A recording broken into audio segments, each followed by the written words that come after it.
Hi everyone, my name is Iona and I'm a garden interpreter at Royal Botanical Gardens. It's chilly out today in Burlington, but it's quite a bit warmer in our Mediterranean garden greenhouse. Today we're going to visit our garden greenhouse to explore some peculiarly wonderful pollination stories. But first, what is pollination? Pollination is the process of moving pollen from one plant to another, a step required for the plant to reproduce. Thanks to pollination, we are able to harvest many of the foods we eat. All plants have different methods of pollination. Some plants use the wind to help move their pollen. Some plants with heavier pollen rely on insects or other animals to help move their pollen. And some plants even rely on water to move their pollen. Because many plants rely on animals, many have adapted very specific characteristics to attract helpful pollinators. Plants use color, scent, shape, food, and even mimicry and entrapment to have pollinators help them reproduce. In our Mediterranean garden, we have some very interesting plants that have adapted unique pollination methods. Let's explore a few of the neat and surprising methods. Fig trees have a very unique pollination method. Unlike most fruit-bearing trees or shrubs, figs do not have any visible flowers before they fruit. So how is the fruit grown before it's pollinated? That's where a specialized insect pollinator comes in, the fig wasp. Fig wasps are very small and often go unnoticed, but they do a lot of work to help the fig reproduce. When the fruit begins to grow, the fig tree forms small but strongly scented flowers inside its fruit. To help the wasp get in, it leaves a small opening on the outside of the fruit, just big enough for a fig wasp. Female fig wasps are attracted to the smell of the flowers and push their way inside, often tearing their wings and antennae just to get in. The wasp then travels to all the flowers inside and lays her eggs inside the fruit, knowing that the seeds that will grow will nourish her young once they emerge. As she does this, she spreads pollen from the flowers of the fig fruit and pollinates it. Once she has accomplished this, she dives inside the fig and the fruit actually absorbs her body. When her young hatch, the process begins all over again and the wasps leave to pollinate other fig fruit. This is an extremely peculiar but interesting partnership that is referred to as mutualism. Passion flowers are known as one of the most beautiful and intricate flowers. With brightly colored petals and a very unique shape, they are hard to miss. They have a very well-designed pollen-moving system and rely on insect pollinators to help them reproduce.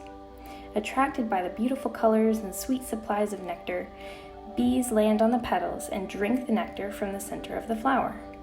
As they get close to the center, they are brushed by pollen-loaded anthers on their back, and they come away completely covered with pollen.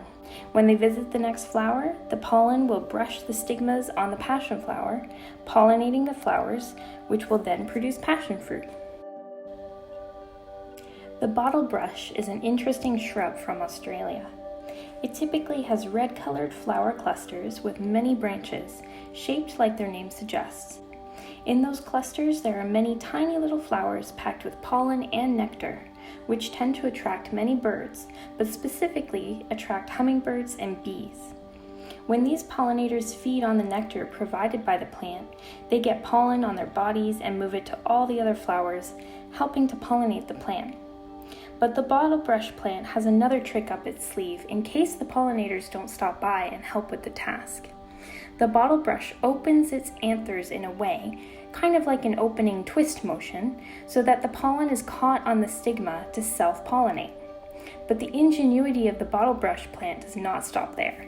Once pollinated, either by itself or by a pollinator, the bottlebrush forms tiny capsule-like fruits with a hard, woody exterior that contain hundreds of tiny seeds inside.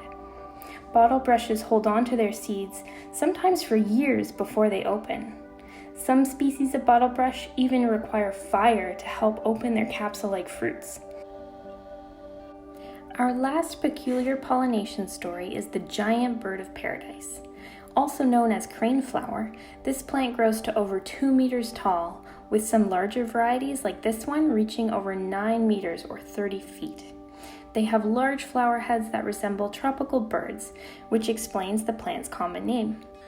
The big bottom part of the flower is actually a modified leaf, which supports the weight of the rest of the flower and of the plant's pollinator, the sunbird. Sunbirds, also known as spider hunters, are small birds with long beaks, distantly related to hummingbirds. In fact, they have very similar behavior to hummingbirds. They are attracted to long, tubular flower shapes, they like red and orange tones, and they feed off of nectar-rich plants. However, there is one key difference between the two. Sunbirds cannot hover like hummingbirds, requiring them to land before they feed. They are the perfect pollinator for the birds of paradise, and the flower's blue petals acts as a modified perch, and it holds the sunbird in a specific position so that the sunbird's beak can reach down into the tube where the nectar is held, while at the same time releasing hidden anthers which thrust forward and brush pollen onto the bird's feet. This happens again when the sunbird moves to a different flower and the plant is pollinated. Thanks for joining me on this tour of some of our peculiar pollination stories in our Mediterranean garden. Have a wonderful day.